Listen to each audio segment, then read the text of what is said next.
Hello,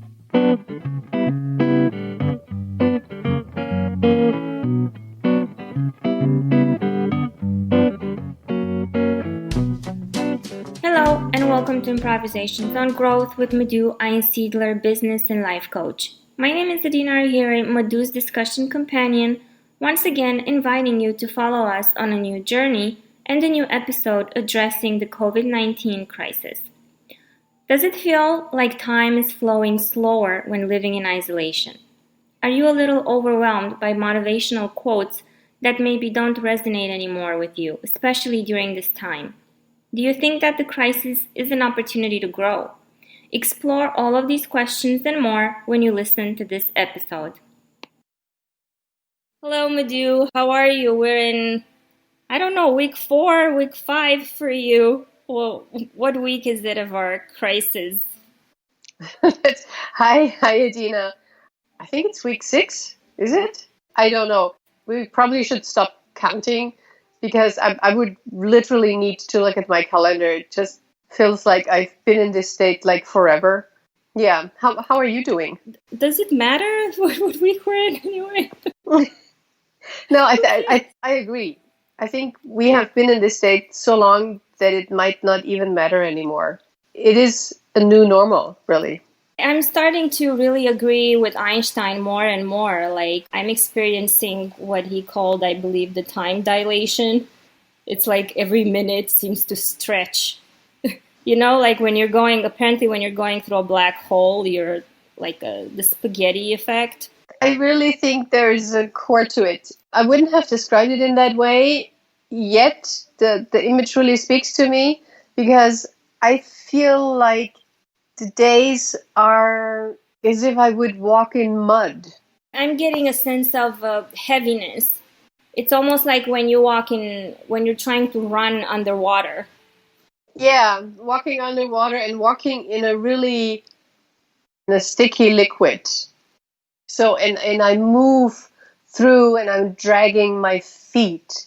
This is how it feels. It's like, spring has started and it's sort of nice here, and yet the atmosphere, the energy, almost as if the air would be a sticky liquid.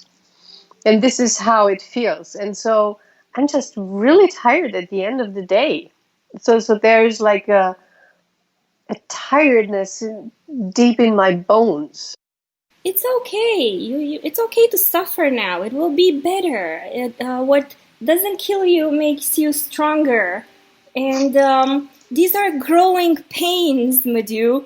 And yeah, I'm being sarcastic on purpose because what I wanted to share is that I'm a little over these inspirational and strong motivational quotes about being strong and being tough and it's okay, suck it up now. And it's funny because it just made me wonder with the whole situation, and obviously we're all under some sort of distress, all of us, and it made me think, why are we conditioned to believe that growth can only happen through suffering?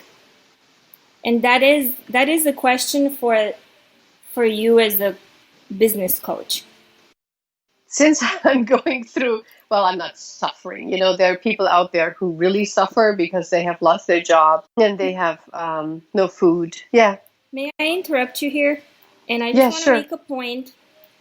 And it's funny because I even had this discussion with my mom and my dad. They were trying to compare their suffering about a very trivial subject, if I may, but I'm not going to get into that. So they were trying, each of them, to say that the other one didn't, why would you suffer from that? Because that's not suffering worthy. And then it reminded me of a book I read years ago and how we cannot compare suffering among people. And tell me if you agree. So for example, if one person deeply suffers because, they see their dog sick, and one person deeply suffers because the parent is sick, we cannot compare suffering. So even when we believe like, oh, I shouldn't be in pain because look how what other people are going through, is it really valid to do that? because my suffering is mine because I'm going through it, and that's the same for the other person. I totally agree. Suffering can't be compared. And yet, what we can compare are the circumstances. And so I am in a really, like, circumstance-wise, in a really luxurious position. You know, I have a really nice apartment. I can move around. There's enough food. And my husband is there. We love each other. We don't kill each other. I do live in really good circumstances. So my suffering, as I like to say it, is like on a very high level.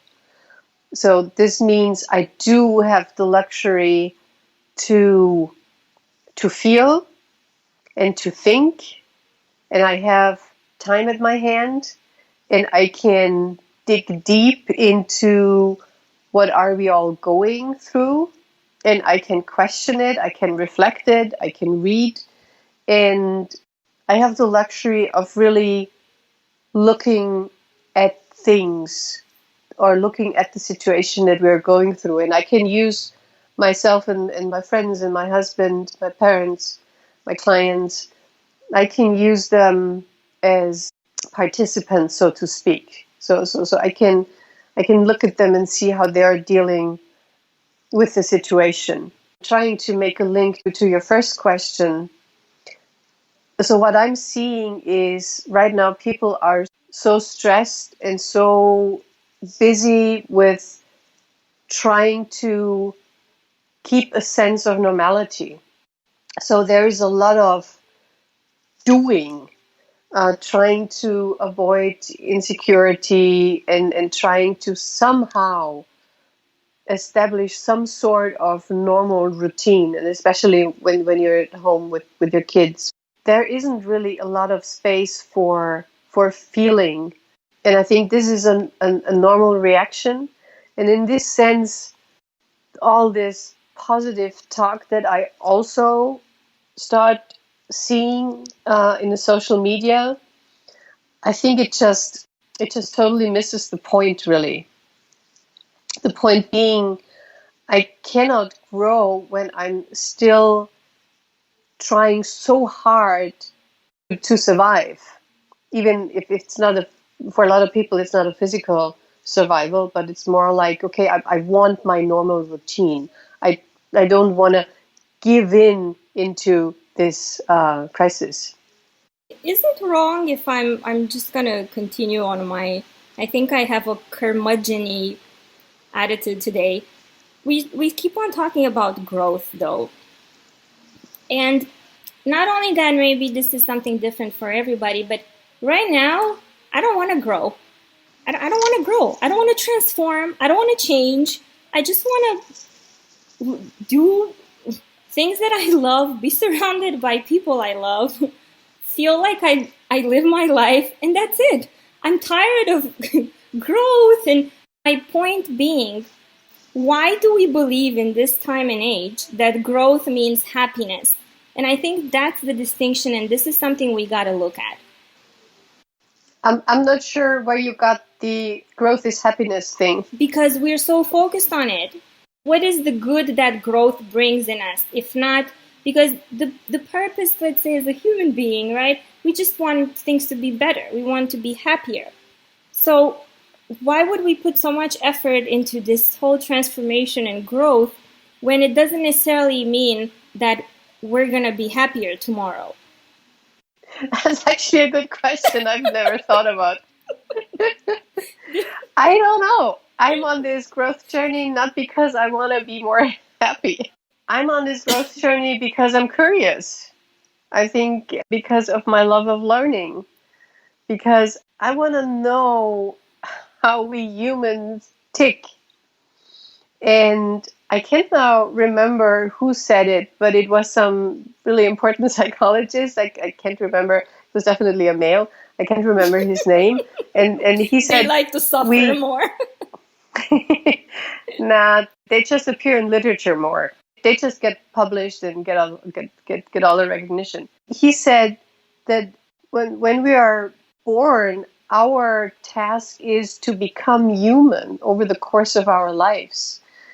And for me, what that translates into is, like, for the first half of our lives, we build up a persona, like more focused towards what the environment expects and what we think how we need to be in order to be successful. And then there's its definition of success.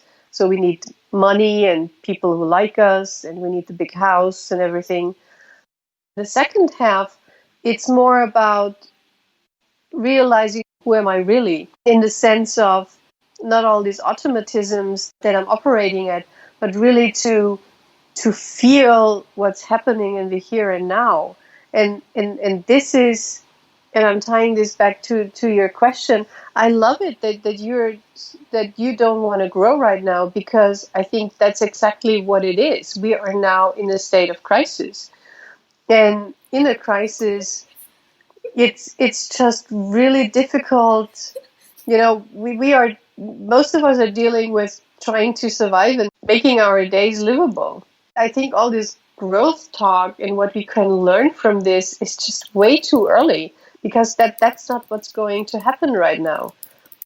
We need to get our system out of this growth talk.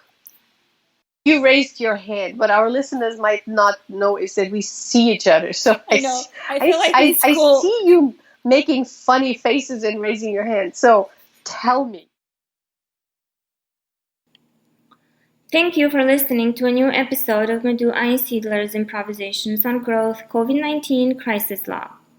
Maybe our discussions have made you ponder the current changes prompted by the coronavirus and the uncertainty of our present and of our near future. Or maybe you also feel like going through the day as if through a sticky mud, in slow motion and not quite able to make up the meaning of our circumstances. Whatever your thoughts and feelings may be, I invite you to share them with Madhu directly by emailing her at madhu@einsiedler.at, or leave your feedback on her social media on Facebook, LinkedIn, and Twitter. And remember to listen to our following episode.